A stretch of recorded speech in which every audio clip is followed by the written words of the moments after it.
Selamat datang kembali di sesi pembahasan sumber pilihan Anda. Langsung saja nih, pernah nggak sih Anda dihadapkan pada beberapa pilihan, misalnya langganan majalah gitu, terus ada satu opsi yang rasanya jelas banget paling untung. Padahal kalau dipikir-pikir lagi agak aneh ya. Sering itu, sering.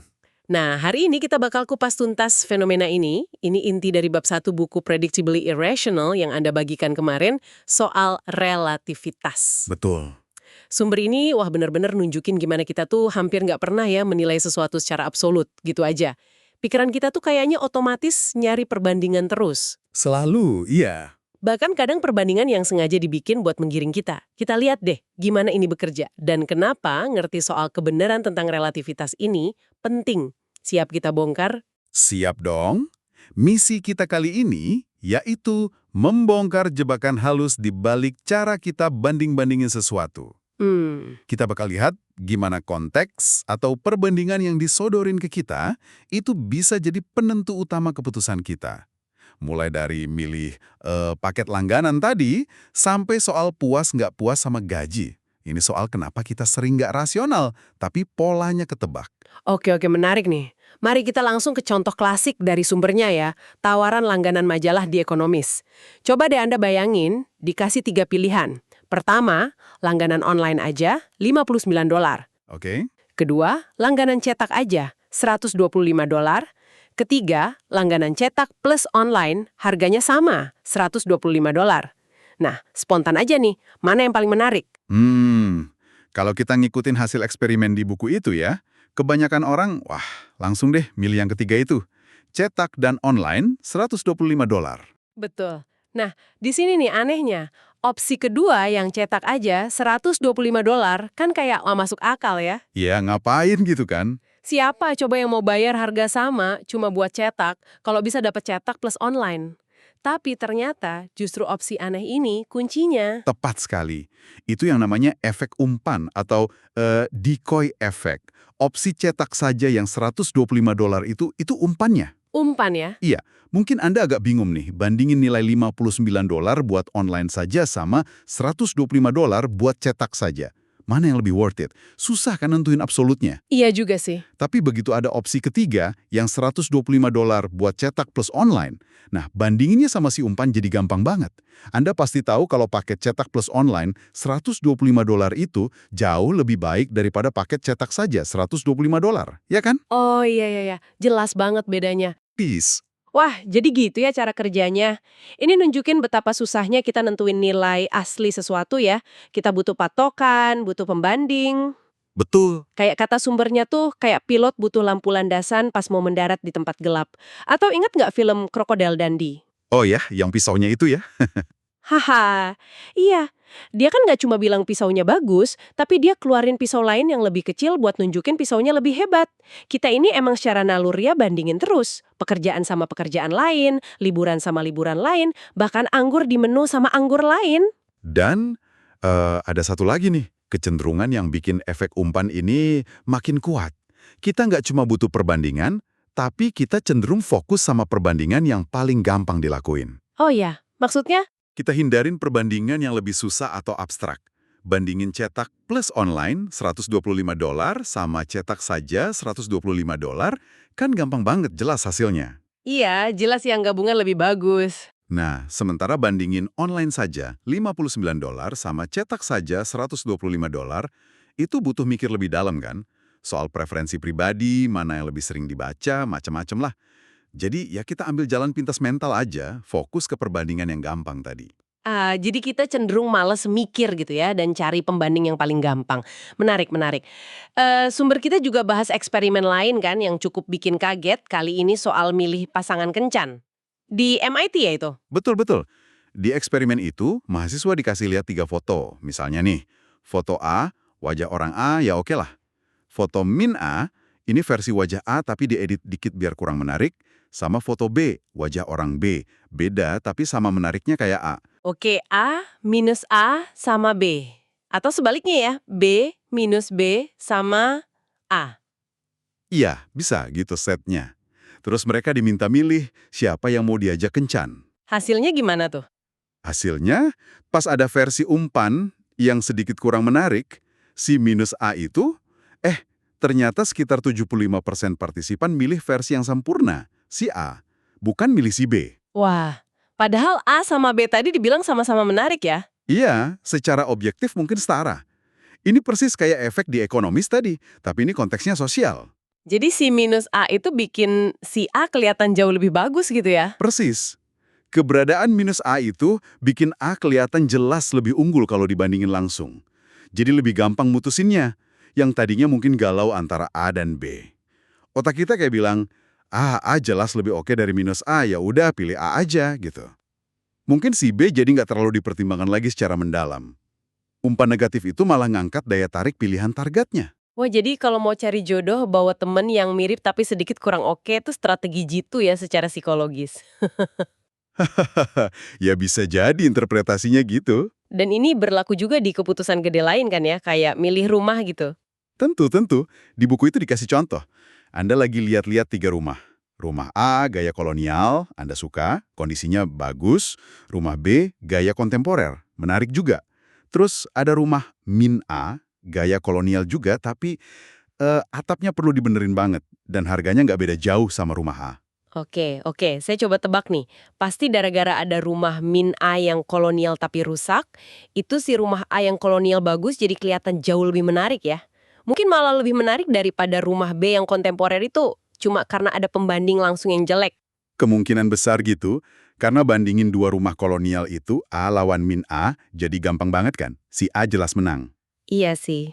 Nah, ini bisa bikin Anda jadi lebih condong milih A. Padahal kalau pilihannya cuma A sama B, mungkin pertimbangannya lebih seimbang. Atau malah milih B. Lagi-lagi soal relativitas dan gampangnya perbandingan. Ini benar-benar ngebuka mata sih. Ternyata bukan cuma soal barang atau jasa ya. Gimana kalau soal yang lebih personal, kayak kepuasan kerja sama gaji? Sumber kita punya cerita menarik soal ini nih. Ya, ada kisah soal eksekutif muda di perusahaan investasi. Dia ini ngerasa nggak puas, ngeluh soal gajinya yang $300.000 setahun. Tunggu. $300.000 setahun. Terus ngeluh? Kayaknya udah lumayan banget itu kan? Betul. Ironisnya lagi, buku itu cerita kalau 3 tahun sebelumnya, pas dia baru masuk, si eksekutif ini punya target pribadi, pengennya sih bisa capai gaji $100.000 dalam 3 tahun. Loh, berarti udah 3 kali lipat dari targetnya dong. Terus kenapa nggak puas? Jawabannya, ada di meja sebelah dia. Ah, jangan-jangan rekan kerjanya ya? Tepat sekali. Dia tahu ada beberapa rekan kerja di dekatnya yang menurut dia nih kemampuannya ya setara lah atau malah di bawah dia. Tapi gajinya $310.000. Cuma bebas 10.000. Iya, cuma $10.000. Secara prosentase kan kecil ya buat gaji segitu. Tapi perbedaan itu bikin dia merasa kalah kalau dibandingin langsung. Kepuasannya bukan lagi diukur dari pencapaian pribadi dia atau cukup nggak buat hidup, tapi murni relatif sama orang lain di lingkaran terdekatnya. Waduh, sedih juga ya, tapi kok ya manusiawi banget gitu rasanya. Dan bukannya ada cerita juga soal transparansi gaji yang malah jadi bumerang. Benar sekali. Sumber kita nyebutin ironi waktu regulator di Amerika tahun 1993 maksa perusahaan publik buat buka-bukaan soal kompensasi eksekutif puncaknya. Tujuannya sih bagus ya. Biar pada malu gitu ya kalau gajinya ketinggian. Iya, harapannya tekanan publik bisa ngerem dewan direksi ngasih gaji gila-gilaan. Tapi hasilnya malah kebalikannya. Justru itu, pas para CEO jadi tahu gaji CEO di perusahaan lain berapa, mereka yang ngerasa di bawah rata-rata padahal gajinya udah fantastis, mulai nuntut naik gaji biar minimal sama lah atau lebih tinggi. Wah, jadi balapan dong. Iya, perbandingan malah nyulut rasa iri dan kompetisi status. Akibatnya, gaji CEO malah meroket. Kalau tahun 1976 rata-rata gaji CEO cuma 36 kali gaji pekerja biasa, tahun 1993 angkanya loncat jadi 131 kali lipat. Gara-gara sifat relatif kita ini, muncul istilah orang kaya mencemburui orang super kaya. Luar biasa ya dampaknya. Itu ada juga kan kisah dokter yang ninggalin riset kanker demi duit. Iya, kisah yang cukup tragis itu. Seorang dokter lulusan Harvard awalnya dedikasi banget buat riset kanker. Mimpinya menang Nobel. Dia cukup happy lah sama gajinya sebagai peneliti. Terus kenapa pindah? Nah, terus dia lihat teman-teman seangkatannya yang kerja jadi konsultan investasi medis di Wall Street. Gaji mereka jauh lebih gede, beli rumah mewah, punya yacht. Dengar cerita dan lihat gaya hidup mereka, si dokter ini tiba-tiba ngerasa miskin banget secara relatif. Padahal sebelumnya baik-baik aja ya. Iya, akhirnya ya gitu. Dia tinggalin mimpi risetnya, pindah ke Wall Street ngejar gaji yang lebih tinggi. Relativitas ngalahin panggilan hatinya. Ini nunjukin betapa bahayanya ya jebakan perbandingan sosial ini. Si eksekutif yang gajinya $300.000 tadi bahkan sampai bilang, kalau semua orang di kantornya tahu gaji masing-masing, wah bakal jadi malapetaka. Heeh. Semua orang kecuali yang gajinya paling tinggi bakal ngerasa dibayar kerendahan dan gak dihargai. Ini negasin poin penting dari bab 1 buku ini. Kepuasan kita itu sering banget tergantung sama kerangka acuan atau perbandingan yang kita pakai. Apalagi soal duit. Nah terus gimana relativitas ini nipu kita dalam kebutuhan sehari-hari yang lebih kecil tapi mungkin sering kejadian? Ada contoh bagus tuh soal pulpen sama jas. Betul. Coba bayangin skenario pertama. Anda mau beli pulpen, harganya $25. Terus tiba-tiba Anda ingat, ada toko lain, jaraknya 15 menit lah naik mobil, jual pulpen yang sama persis harganya $18. Hemat $7 kan? $7 ya? Kira-kira Anda mau nggak pergi ke toko itu buat hemat $7? $7 buat 15 menit perjalanan kayaknya lumayan sih. Mungkin saya bakal pergi. Kayaknya kebanyakan orang juga gitu ya kata bukunya. Oke, sekarang skenario kedua. Anda mau beli setelan jas kerja, harganya $455. Terus dapat info, toko lain yang jaraknya sama, 15 menit juga, jual jas yang sama persis harganya $448. Hemat $7 juga. Nah, Bakal pergi nggak ke toko satunya? ini dia nih.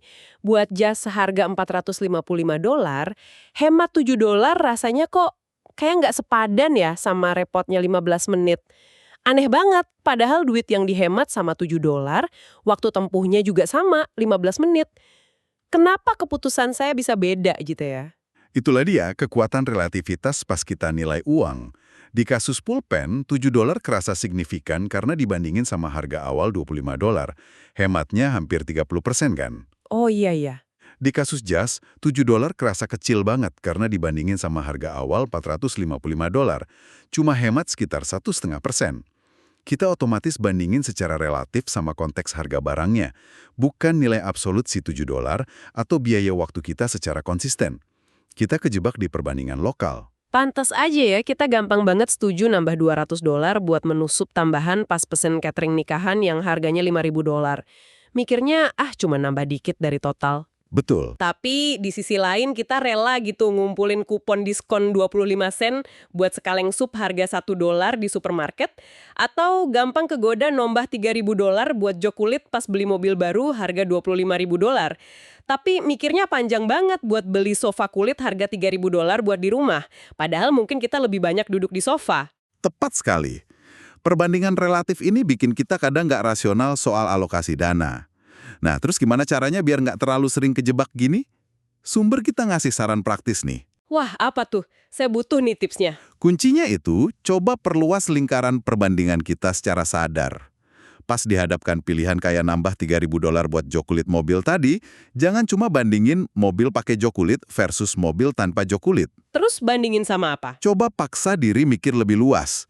Oke, $3.000 ini kalau nggak dipakai buat jok kulit, bisa buat apa lagi ya? Oh, oke. Misalnya? Misalnya, apakah $3.000 ini mending saya pakai buat liburan sama keluarga, atau buat beli beberapa setel baju kerja baru yang bagus?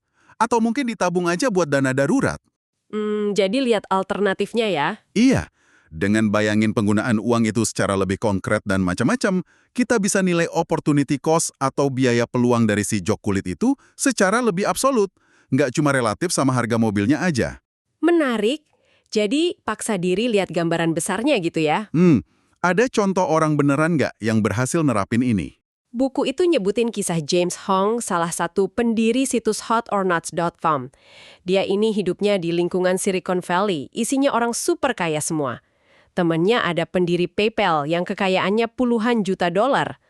Hong sadar banget betapa gampangnya kejebak bandingin diri ke atas terus yang nggak ada habisnya dan bikin nggak bahagia. Terus dia ngapain? Kan susah tuh kalau lingkungannya gitu. Nah, dia bikin pilihan sadar buat memperkecil lingkaran perbandingannya. Dia jual mobil sport Porsche Boxster-nya, terus ganti pakai Toyota Prius yang lebih sederhana. Wah, padahal mampu ya beli Porsche. Mampu banget.